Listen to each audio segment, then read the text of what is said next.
এখন আমাদের অনেক ভাই বলে না ওসিলা করলে শিরক হয়। ওসিলার মধ্যে তো শিরক নাই। কেন? কারণ আমি যাকে ওসিলা বানাচ্ছি তাকে আমি আল্লাহ বানাই নাই। তো উনি আমার আল্লাহ পর্যন্ত পৌঁছে দেওয়ার জন্য মাধ্যম। আমি অভিষ্ট যেই লোককে আমি পৌঁছাইতে চাচ্ছি, আমি কোন লোককে পৌঁছাইতে চাচ্ছি? আমি চাচ্ছি আমার দোয়াটা আল্লাহর দরবারে কবুল হোক। সেই কারণে আমি আমার নবীকে আল্লাহর দরবারে ওয়াসিলা, মাধ্যম, মিনস হিসেবে প্রেরণ করলাম। কেন? কারণ আমি জানি আমার নবী আল্লাহর দরবারে অসম্ভব মহব্বতের।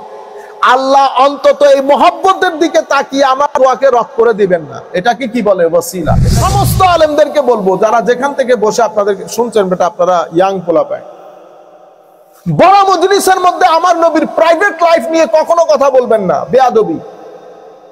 মজলিসের মধ্যে লাখ মানুষ আমার বক্তব্য শুনতেছে, সবার এলমের লেভেল, ইমানের লেভেল এক না। আপনি আমার নবীর ব্যক্তিগত জীবন নিয়ে কি কারণে কথা বলবেন? আয়েশা সিদ্দিকা রাদিয়াল্লাহু তাআলা আনহা যা বলার বলে দিয়েছেন, হুকুম যেটা সাবেত হওয়ার সাবেত হয়ে গেছে, আমাদের কাজ উদ্ধার হয়ে গেছে। এখন আমাদের ওগুলা বলার দরকার নাই। আপনি যখন এই কথাগুলা বলবেন, শয়তানের ওয়াসওয়াসা সহ মানুষ ভিতরে কত কিছু চিন্তা করবে।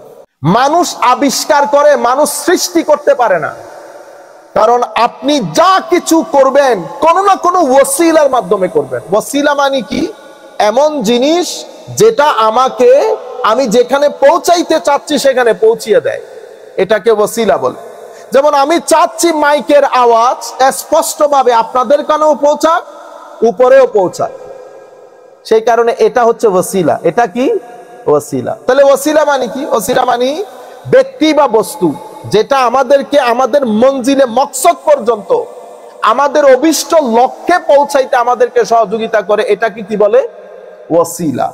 আমরা আল্লাহর দরবারে যখন দোয়া করি, আল্লাহর নবীকে ওসিলা হিসেবে করি। আপনারা বুঝতে পেরেছেন? তো এখন আমাদের অনেক ভাই বলে না ওসিলা করলে শিরক হয়। ওসিলার মধ্যে তো শিরক নাই। কেন?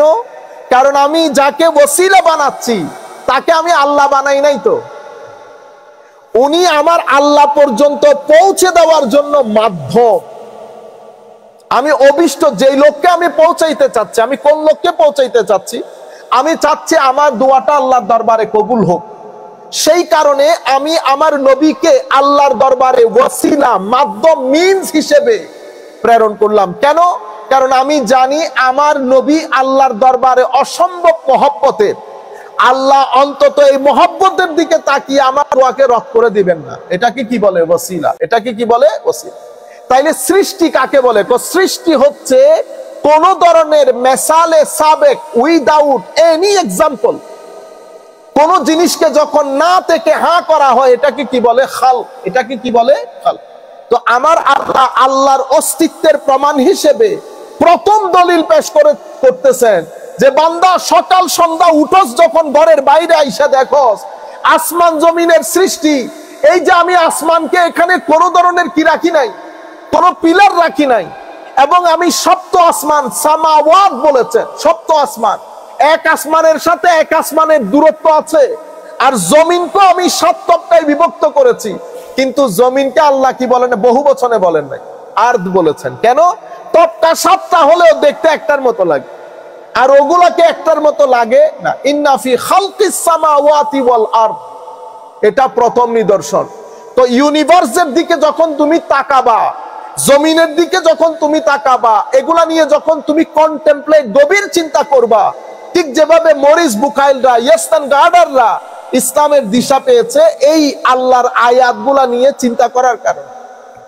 আমাদের মতো এই মারামারি দাঁড়াদাঁড়ি করার জন্য না, হাত উপরে বাঁধবো না নিচে বাঁধবো, মুখ না সমুখ, আমরা আছি এক রাস্তায়, আর আল্লাহ আমাদেরকে ডালতে চাইতেছেন কোন রাস্তায়? দেখেন, ইন্না ফি খালকিস সামাওয়াতি ওয়াল আরদ। সমস্ত আলেমদেরকে বলবো, যারা যেখান থেকে বসে আপনাদের শুনছেন, বেটা আপনারা ইয়াং পোলাপায়, বড় মজলিসের মধ্যে আমার নবীর প্রাইভেট লাইফ নিয়ে কখনো কথা বলবেন না। বেয়াদবি।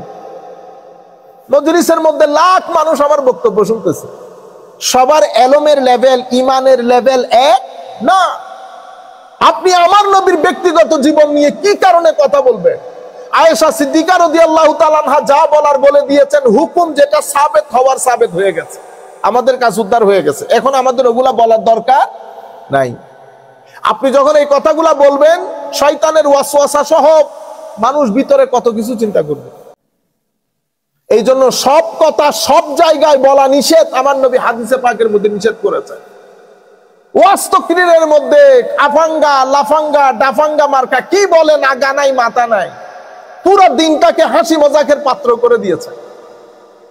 তরুণ প্রজন্ম, শিক্ষিত প্রজন্ম যারা সায়েন্স আর ঢাকা কলেজ বিভিন্ন ইউনিভার্সিটিতে পড়ে, তাদের কাছে আমরা একটা হাস্যকর পাত্র হয়ে গেছি। লাখ মানুষ দেখি আমার হুঁশারা, এক আজিব আজিব অভিনয় শুরু করি, টুপি রাখি, টুপি খুলি, গান করি। ইন্না লিল্লাহি ওয়া ইন্না ইলাইহি রাজিউন।